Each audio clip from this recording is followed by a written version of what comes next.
جاتا ہے اور $85 بلین انڈیا کی ایک کمپنی کے ساتھ لگا دیتا ہے. ہمیں پتا ہے انڈیا ہر پیسے کی جو گولی ہے وہ چلنی تو پاکستان کی طرف ہے نا, اور اس نے کس طرف چلانی ہے. تو ہمیں یہ بڑی تشویحات ہیں. اور سعودی عربیہ کشمیر کے اوپر ہمارا سٹانس نہیں پکڑتا. وہ کہتا ہے جی آج اگر کشمیر پہ بولوں گا تو کل فلسطین پہ اسرائیل کے خلاف بولنا پڑے گا. اسرائیل کو اس وقت ناراض نہیں کر سکتا کیونکہ وہ امریکہ کی گود میں بیٹھا ہے, اس کے بغیر وہ آپریٹ نہیں کر سکتا. تو یعنی اس کے بھی اپنے مسائل ہیں. تو پاکستان کو اپنے مسائل دیکھنے ہیں. لیکن اگر پاکستان کی معاشی ہیلپ ہو سکی جیسا کہ ابھی چائنا نے کی ہے, جب سعودی عربیہ نے ایک دم سے کہا کہ ہمیں $1 بلین دو اسی مہینے تو, جبکہ 3 مہینے بعد تو چائنا نے لا کے وہ پیسے دے دیے پاکستان کو. اور چائنا کے تھرو ہی ہم ایران سے اس وقت تیل بھی لے سکتے ہیں اگر ہم چاہیں تو. اگر ڈائریکٹ ایران پہ پابندیاں رہیں بھی تب بھی ہم وہ کر سکتے ہیں. تو اب یہ ہے کہ ہم اور ہماری فوج کے لوگ ہیں جو سعودی رائل فیملی کو پروٹیکٹ کر رہے ہیں. تو سعودی عربیہ اگر تو یہ سمجھتا ہے کہ وہ اپنی یعنی آئیڈیلز پہ اس کو چلنا ہے تو اس کو دوسروں کے آئیڈیلز کو بھی رسپیکٹ کرنا ہوگی. لیکن ہم نے یہ دیکھا ہے ان کے اندر کہ یہ عرب ممالک کی تو بات کرتے ہیں یا آئل پروڈیوسنگ کنٹریز کی بات کرتے ہیں, امت مجتمع کی بات نہیں کرتے, اور وہ ایک فرق کرتے ہیں معاشی طور پہ. تو ہمیں اپنی فارن پالیسی کو دینی ہے. اور میں آپ کو ایک بات ہوں کہ شاہ محمود قریشی نے جو بات کی وہ شاہ محمود قریشی کے دل کی بات نہیں تھی. اس لیول پہ, اس بڑے لیول پہ بغیر سوچے سمجھے پلان کر کے ایسی سٹیٹمنٹ دی نہیں جاتی ہے. اس کے اوپر بڑا غور و خوض ہوتا ہے اور اس کے اوپر بڑی ڈیلیبریشنز ہوتی ہیں. تو اب جنرل باجوہ کو بھی ملے ہیں سعودی ایمبیسڈر جا کے, اور جنرل باجوہ کو انسسٹ کر رہے ہیں کہ جی آپ محمد بن سلمان سے ملاقات کے لیے آئیں. تو ابھی تک سعودیز کو ایک بات یہ بھی سمجھنی چاہیے کہ پاکستان کی جو سیولین اور ملٹری لیڈرشپ ہے وہ ایک پیج پہ ہے. تو یہ تو نہیں, جنرل باجوہ ان کو سمپیتھیٹک ہو سکتے ہیں, لچک دکھا سکتے ہیں, سب کچھ کر سکتے ہیں, لیکن وہ خود بھی اس گورنمنٹ کے انڈر آتے ہیں. تو یہ اب کلیکٹیو ایک پالیسی ہے. شاہ محمود کی بات کو وائڈ اسپریڈ پبلک نے اپریشیٹ بھی کیا ہے, یہ بھی میں آپ کو, اور میں ہر ایک سے مل رہا ہوں یہاں پہ.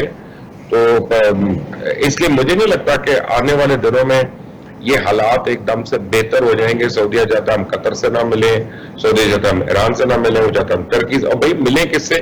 ہم ایک آدمی سے کہتے ہیں انڈیا سے, وہ اس کی گود میں بیٹھا ہوتا ہے جا کے.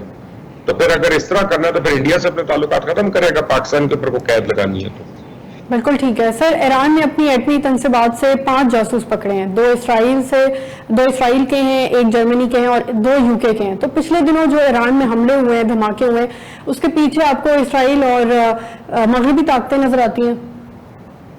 اس میں تو کوئی دو رائے نہیں ہے نا جی. اور دیکھیں پہلے بھی اسرائیل کے وہ عراق کے اوپر جب حملہ ہوا تھا, آپ یاد کریں, آپ اس وقت بہت چھوٹی ہوں گی, اسرائیلی ایئر فورس نے آ کے 2 منٹس کا ریٹ تھا جو انہوں نے کیا تھا.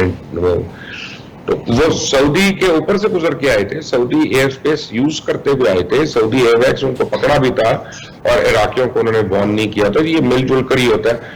تو اگر وہ یہاں تک آئے, ابھی اب تھوڑے عرصے پہلے 2 مہینے پہلے ایران کی ایٹمی تنصیبات پہ بھی دہشت گردی کے واقعات ہوئے تھے اور ملٹیپل واقعات تھے. اس وقت بھی انہوں نے کہا تھا کہ کافی لوگ اس کو سیبوٹاج کرنے کی کوشش کر رہے ہیں.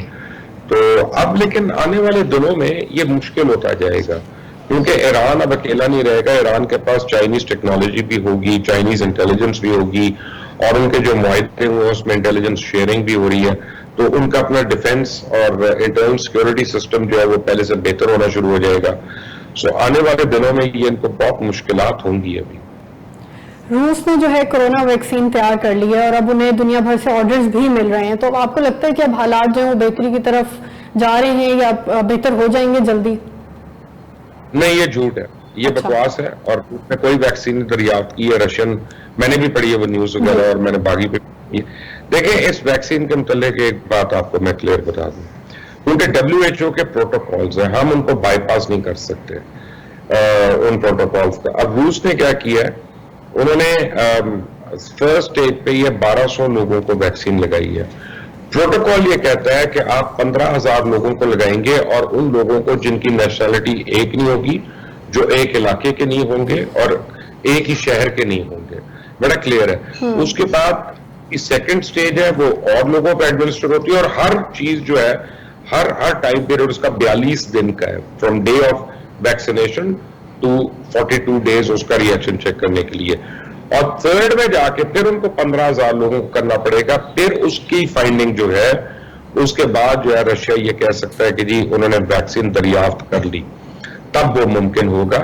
اور آرڈرز جو مل رہے ہیں وہ اس امید پہ مل رہے ہیں کہ جب بھی بنے گی, ابھی تو نہیں بنی لیکن جب بھی بنے گی پہلے ان لوگوں کو دستیاب ہو. اب اس وقت جو ممالک بہت قریب ہے ویکسین بنانے کے, ان میں آپ کو میں بتاؤں, ایک تو یو اے ای ہے, وہ بہت قریب ہے, میرے خیال ہے 2-3 ہفتے دور رہ گیا. ایک اس میں یونائٹڈ گریٹ برٹن ہے, وہ بھی بہت قریب ہے, وہ 3rd سٹیج کے اوپر ہے. یو اے ای والے بھی 3rd سٹیج کے اوپر ہے, اور خود امریکہ جو ہے اس کے اندر 3rd سٹیج پہ کام ہو رہا ہے. لیکن ایک اور ملک جس کو ابھی لوگ ذکر نہیں کرے کیونکہ اس ملک کو بولنا نہیں آتا, وہ بولتے نہیں ہے, ذکر نہیں کرتے, وہ چائنا ہے. میرے خیال ہے اگلے ہفتے میں چائنا بھی اپنی ویکسین جو ہے وہ مارکیٹ میں لے آئے گا. 7.5 بلین آبادی ہے دنیا کی, اگر 5 ممالک ایک ساتھ بھی ویکسین بنا لیتے ہیں تو وہ پوری دنیا کو بھی کور نہیں کر سکیں گے, ایسی کوئی بات نہیں ہے. اور پتہ نہیں پھر اس ویکسین کی پرائس کیا ہوتی ہے, اس کی اویلیبلٹی کیسے ہوتی ہے. لیکن یہ میں کیٹیگوریکلی کہہ رہا ہوں, رشیا نے ویکسین نہیں بنائی. کم از کم جو WHO کے پروٹوکالز ہیں نا, ان پروٹوکالز کو ابھی انہوں نے فلفل نہیں کیا. پہلے ہائپ مچا دیا, یہ کہا جا سکتا ہے.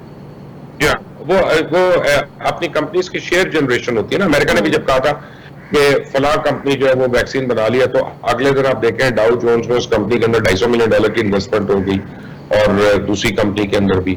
اس سے ان کی R&D جو ہے وہ امپروو ہوگی کیونکہ ان کے پاس پیسہ آ گیا وہ R&D میں لگانے کے لیے.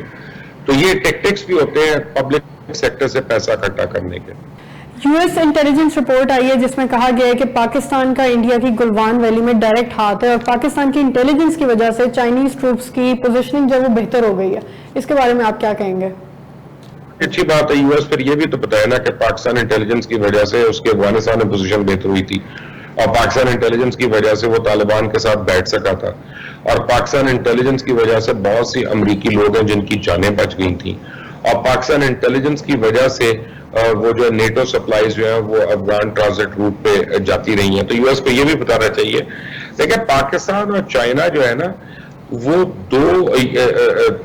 دو جان یک قالب ہے اور یک قلب. آپ یہ سمجھیں کہ ایک جسم ہے اس میں 2 دل ہیں, یا 2 جسم ہے ان کا 1 دل ہے. یہ اتنے کنیکٹڈ ہیں آپس میں, اور جس طرح کے حالات بن رہے ہیں مجھے تو لگتا ہے اگلے 1 سال کے بعد 2 سال کے بعد پاکستان اور چائنا کی فورن پالیسی بھی ایک ہونی ہے ورچولی, اور ان کی اکنامک پالیسیز بھی اس طرح کی ہونی ہے. اور ابھی تک فرق جو ہے کہ وہاں پہ کمیونزم ہے اور یہاں پہ جمہوریت ہے. تو ویسے تو اس جمہوریت نے میرے کو زیادہ پھل نہیں دیا, لیکن میرا یہ خیال ہے کہ اگر پاکستان نے ان کی ہیلپ کی ہے تو بڑی اچھی بات ہے. لیکن یہ امریکہ جو ہے نا چائنا کو چھوٹا دکھانا چاہتا ہے اس طرح کی بات کر کے کہ چائنا خود کیپیبل نہیں ہے, اس کو کسی دوسرے ملک نے کر دی. چائنا بڑا کیپیبل ہے, وہ گلوان ویلی پہ خود بھی قبضہ کر سکتا ہے اور اس کی اپنی انٹیلیجنس ہے. اور ایک اور آپ کو بات بتاؤں جو ہنری کسنجر نے اپنی بک میں لکھا ہوا ہے کہ پہلی باری یحییٰ خان کے تھرو پاکستان کے تھرو چائنا اور امریکہ کے سفارتی تعلقات قائم ہوئے تھے. اس سے پہلے دے ور ڈیگرز ڈرون. تو پاکستان جو ہے اس خطے میں اس کی ایک بڑی اسٹریٹجک امپورٹنس ہے, اور اچھی بات ہے کہ اگر یہ انڈیا کو بھی اب سمجھ آ جائے تو مت پنگے لیں ہم سے. آخری یہ بتائیے کہ محمد بن سلمان کا مستقبل آپ کو کیسا لگ رہا ہے؟ مجھے محمد بن سلمان کا مستقبل جو ہے نا وہ ٹرکی لگ رہا ہے. ٹرکی ان سینس کہ یا تو وہ ختم ہو جائیں گے یا تو وہ اپنے پاور اسٹرگل میں کچھ بھی ہو سکتا ہے ان کے ساتھ. لیکن اگر وہ نومبر انہوں نے نکال دیا نا, اکتوبر نومبر G8 کانفرنس اگر سعودی عربیہ میں انہوں نے افیکٹولی نکال دی, اور شاہ سلمان کی زندگی میں اگر ان کی نامنیشن ہو جاتی ہے تو پھر محمد بن سلمان ول بی انسٹاپیبل. لیکن ان کے لیے نیا مسئلہ کھڑا ہو رہا ہے. ایران اور چائنا مل کر یمن کے اندر اب انویسٹمنٹس کرنے لگے ہیں, آئل ایکسپلوریشن کے اندر بھی کرنے لگے ہیں, انرجی کے پروجیکٹس میں بھی کرنے لگے ہیں. ہو سکتا ہے وہاں ملٹری بیس بھی بن جائے, تو یہ بہت بڑی ڈیولپمنٹس ہیں. تو اگر یہ ہو جاتا ہے تو اس کے بعد سعودی عربیہ جو ہے خود اپنا آئل ایکسپورٹ نہیں کر سکے گا کہیں پہ سوائے اسرائیل کے کسی کو. تو اور اس کے پیچھے ڈیڈ سی ہے, وہاں سے وہ کیسے لے کے جائے گا ساروں تک اپنے تیل وغیرہ.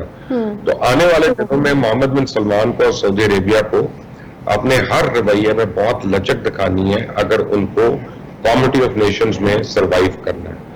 اور اگر سعودی عربیہ کو ذرا مشکل پیش آئی اس طرح کی تو پھر محمد بن سلمان دور دور تک نظر نہیں آئیں گے, کیونکہ جو بھی نیا آنے والا ہوگا اس کے پاس یہ بڑا اچھا بہانہ ہوگا کہنا کہ یہ جو MBS کی پالیسی تھی ہماری پالیسی نہیں ہے, ہم تو سیدھا کیسا بن رہے ہیں, ہم تو آپ کا سائڈ لے رہے ہیں, ہم تو آپ کا پارٹنر بن رہے ہیں. اللہ خیر صلی اللہ. سر آپ کا بہت شکریہ. ویورز آپ کا بہت شکریہ. اگر آپ کو ویڈیو پسند آئے تو اس ویڈیو کو لائک کریں, چینل کو سبسکرائب کرنا مت بھولیے گا, بیل آئیکن کو پریس کریں تاکہ ہماری لیٹسٹ ویڈیوز آپ تک بر وقت پہنچ سکیں. اپنا خیال رکھیں. خدا حافظ.